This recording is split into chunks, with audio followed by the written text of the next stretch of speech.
Shalom Chaverim, and welcome to a special episode of Fixing the Democrats. I decided that it felt like a futile experiment because, after the first two episodes, it seemed like maybe they would, figure it out, and then they definitely didn't because every single time that something has come up, they have figured out a way to mess it up, whether it was with US aid or with just anything at all. They have just been absolutely feckless. Hakeem Jeffries has been pointless at this stage, just saying like we don't have any power, so there's just nothing to be done. So just in general, there's nothing that they have been able to do, and it has really culminated in this kind of finality moment really within like just under 2 months of this administration, that it feels as though that the Democratic Party is basically thrown in the towel for anything that isn't just anti-Trump. The specific issue I'm talking about is with Mahmoud Khalil. If you don't know, Mahmoud Khalil is a man who is a Palestinian who was born in a refugee camp in Syria, who entered this country with an Algerian passport. And he did so in the year of 2022. That's right, basically 2 years ago. And in the last 2 years, he has gotten married, and he is expecting a child with his wife, who is 8 months pregnant now.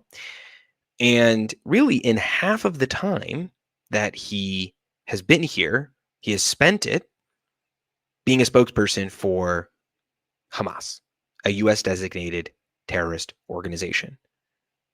And the Democrats have decided to make this a hill that they want to die on. Let's put aside all of the issues of the case itself, and let's just talk about the fact that the Democrats at an institutional level have decided that this is going to be the thing that they are going to spend political capital on. That they have spent more time and spent more keyboard effort on spelling out Khalil's name than they have on the names of American hostages that were kidnapped by Hamas. Isn't that strange? Isn't that just absurd? Now, this is all in the service of nothing other than being against Trump. They don't actually believe in free speech. Let's be very clear. They don't, because the left has spent the last 10 years talking about how speech is harmful. They literally invented the word microaggression, the idea of asking about your hair or about your turban or what you wear or anything of the sort as a microaggression. Literally just asking a simple question in the privacy of an office or of a classroom is something that is harmful. They have absolutely disgraced themselves over the last 10 years, banning anybody who has a different opinion, basically making it impossible for conservatives to be academics on these campuses. And now they claim to be the arbiters of free speech. They believe to be at the vanguard of freedom of speech. And let me be very clear about my own personal views on freedom of speech. I am basically as close to a free speech absolutist as you can get. I believe that hate speech is protected speech. Where I draw my line is at the incitement of violence. So how does that translate for something here? So for instance, when someone says free Palestine, protected speech. When someone says from the river to the sea, Palestine will be free, protected speech. When someone calls Israel an apartheid state, free speech. When someone says that Israel's committing a genocide, free speech. So where do I draw the line? Very simple. When they say things like intifada revolution, there is only one solution, intifada revolution. Why is that? Well, what's the difference? It's very simple. Intifada, no matter how much they try to claim that it just means struggle, it very specifically refers to the intifadas that happened in Israel in the 80s and in the early 2000s, which were violent uprisings. So when you call for an intifada, when you invoke the intifada, you are calling for violence. Now, obviously, the standard for inciting violence is one that has been debated in many, many circles and at the highest levels of the Supreme Court for decades. But this is actually a relatively simple case. If you are calling for an intifada, if you are calling for a violent uprising, you are inciting it. You are asking for it. That is why that is not protected speech. So how does this apply to Mahmoud Khalil and the Democrats? It is because Mahmoud Khalil did not just advocate for the destruction of Israel. Mahmoud Khalil advocates for the destruction of America. He advocates for the destruction of Western civilization, which frankly is also protected speech. But where did he go wrong?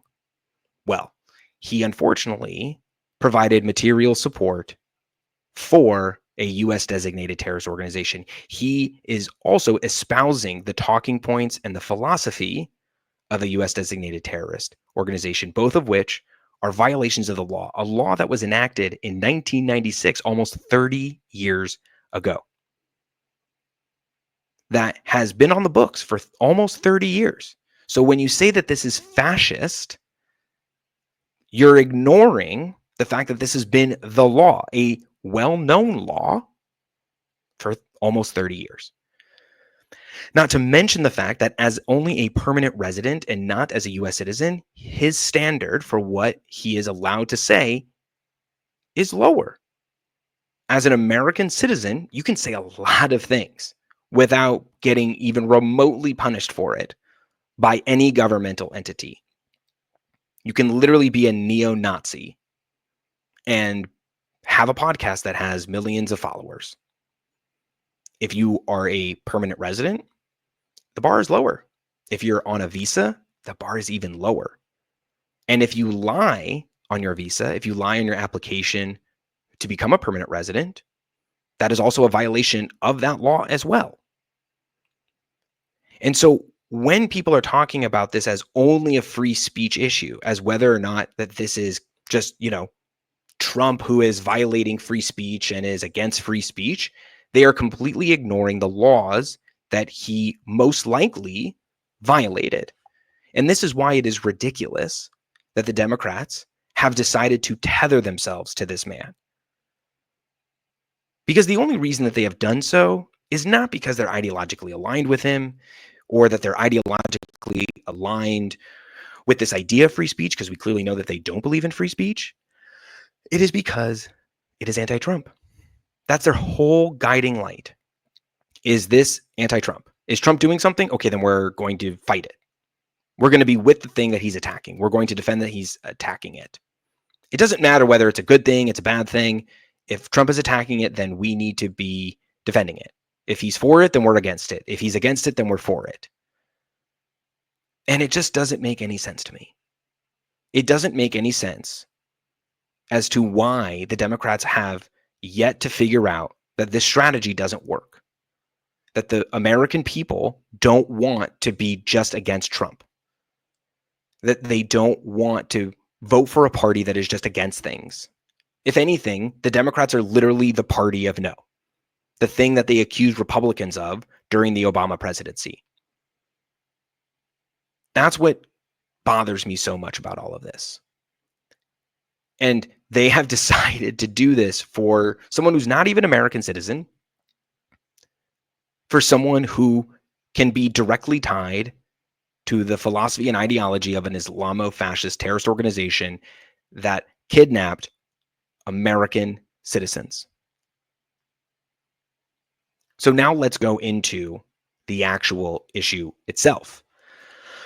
So again, I'm all for free speech. I'm even for protecting hate speech. But where he decided to actually violate the law was when he provided material support for a designated terrorist organization. And that is what is being adjudicated now. He is going through the due process. Did the Trump administration jump the gun a bit? Yeah, it seems as such. And they could have done a better job. No doubt about it. But the language that is being used by the left and by Democrats is absolutely preposterous. Now, it's been clear that for the last year and a half that they really don't know what definitions are. They should buy more dictionaries. But they've been using words like snatched, kidnapped. Just absurd Absurd language that does not apply, especially in light of the video that was just published about his actual arrest. There was a man who came up to him, asked him to put his arms behind his back. He put handcuffs on him and he walked him to his car. And yet everyone said that it almost felt like he was taken away in the, dark of night, because they have to use this insane language because our eyes tell us differently. And so they're just praying that you as the individual haven't seen it. Sure, should he have been kept in New York City? Maybe. I don't know. But he is going through the due process as a permanent resident. But more so importantly than anything, why are the Democrats at an institutional level supporting this person? Even if you wanted to support the idea of free speech, which, again, we know that they don't, if you wanted to support it or you wanted to be against Trump, there are so many other ways that you could have done so. For starters, you could have just started with the fact that he's not a U.S. citizen, but we believe in protecting the speech of people who are here and who have decided to have permanent residence here. Let's put aside the fact that it's weird how quickly he got it, but he is a permanent resident. And so you could say, we believe in transparency. We believe in a transparent justice system, and this was not a transparent process. What is he being charged with exactly? Why doesn't he have easier access to his attorneys? There are all sorts of ways to focus on process as opposed to the person, because the person is abhorrent. The person is not a good person. Let's be clear again. Khalil is not a good person. And if you put him in front of the average American in a swing state, maybe instead of Michigan, except for Michigan, they're going to say, I don't really care what happens to this guy. Or they'll say, it's tough. I'm not really for, what they did, but, what do I care? I care about the price of gas. I care about the price of eggs. And so the idea of focusing on the person, free Khalil, free Mahmoud Khalil, is a losing strategy. And again, it's not even for the sake of something that is ideologically aligned with the Democratic National Party. They just did it because it's anti-Trump. There's another way to go about it, which is to just align themselves, to put themselves on the right side of an issue that probably the majority of Americans are supporting, which is getting rid of possible terrorists. It's okay to say, you know what? We don't need to align ourselves with this person that frankly has an uneasy background.